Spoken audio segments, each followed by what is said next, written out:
പിന്നെ ഞങ്ങൾ നേരെ പോയത് ഫ്ലോട്ടിംഗ് മാർക്കറ്റിലോട്ടായിരുന്നു. അവിടെ നിന്ന് ഈ ഒരു തോണിയിലാണ് ഞങ്ങൾ മാർക്കറ്റിലോട്ട് പോയത്. ഈ തോണി കാണും പോലെയല്ല, അത്യാവശ്യം നല്ല കുലുക്കമുണ്ടായിരുന്നു. കുലുങ്ങി കുലുങ്ങി വെള്ളത്തിൽ വീഴുമെന്നായിരുന്നു പേടി. ഇനി എങ്ങാനും വെള്ളത്തിൽ പോയാൽ പിന്നെ പറയാൻ വേണ്ട, അമ്മാതിരി നല്ല കെട്ട വെള്ളമായിരുന്നു. എങ്ങനെയൊക്കെ ആ തോണി ഒരു വഴിക്കാക്കി ഞങ്ങൾ മാർക്കറ്റിലോട്ട് കയറി. മാർക്കറ്റിലോട്ട് കയറിയത് ഞങ്ങളുടെ കണ്ണിൽ പെട്ടത് ഈ ഒരു കാഴ്ചയാണ്. നല്ല ഗ്രിൽഡ് മുതല, പിന്നെ ഫ്രൈഡ് ആയിട്ടുള്ള ഇൻസെക്ട്സ് ഒക്കെ.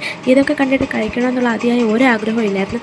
അതുകൊണ്ട് നമ്മൾ വേറെ നല്ല ഫുഡ് മേടിച്ച് കഴിച്ചിട്ട് നേരെ റൂമിലോട്ട് പോയത് മാത്രമേ ഓർമ്മയുള്ളൂ. പെട്ടെന്ന് തന്നെ ഫ്രഷപ്പായിട്ട് വീണ്ടും ഇറങ്ങി സ്ട്രീറ്റിലോട്ട്. ഈ സ്ട്രീറ്റിൽ നിന്ന് നല്ല തിരക്കായിരുന്നു. ഇവിടെ നിന്ന് കുറച്ച് ഫുഡ് ഐറ്റംസ് ഒക്കെ ട്രൈ ചെയ്യാമെന്ന് കരുതി. ആദ്യമേ ഒരു സ്ക്വിഡിൻ്റെ എന്തോ ഒരു ഡിഷാണ് നമ്മൾ മേടിച്ചത്. അറിഞ്ഞത് വളരെ കാര്യമായിട്ട് തന്നെ അതിൻ്റെ ടേസ്റ്റൊക്കെ മനസ്സിലാക്കിയാണ് പുള്ളി കഴിക്കുന്നത്. പുള്ളി ആസ്വദിച്ച് കഴിക്കണ കാണുമ്പോൾ കണ്ടുകൊണ്ട് നിൽക്കണവർക്ക് കഴിക്കാൻ തോന്നും. എന്നാൽ ഈ സാധനം വകയ്ക്ക് കൊള്ളാത്തൊരു സാധനമായിരുന്നു. പുള്ളിക്ക് ഇഷ്ടപ്പെട്ടു. പിന്നെ ഒരു പേസ്ട്രി മേടിച്ച് ട്രൈ ചെയ്തു. അത് നല്ലതായിരുന്നു. ഒരുപാടൊന്നും അവിടുന്ന് ട്രൈ ചെയ്യാൻ തോന്നില്ല. ഇങ്ങനെ കാണുമ്പോൾ കൊള്ളാമെന്ന് തോന്നും, പക്ഷേ നേരിട്ട് കാണുമ്പോൾ മീറ്റൊക്കെ പച്ചയ്ക്ക് അധികം കുക്ക്ഡ് അല്ലാത്തതുപോലെയാണ്.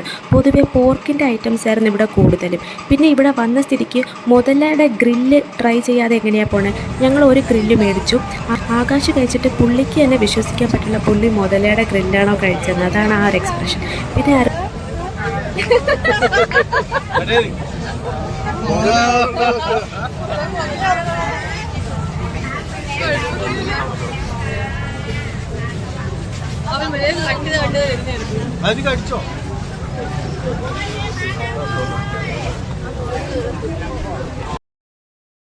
പിന്നെ അരുൺജിത്ത് അത് ട്രൈ ചെയ്ത് നോക്കി. അരുൺജിത്ത് പിന്നെ കുത്തി പരിശോധിച്ചിട്ടാണ് കഴിക്കുന്നത്, കുക്ക്ഡാണോ അല്ലേ എന്നൊക്കെ നോക്കിയിട്ട്.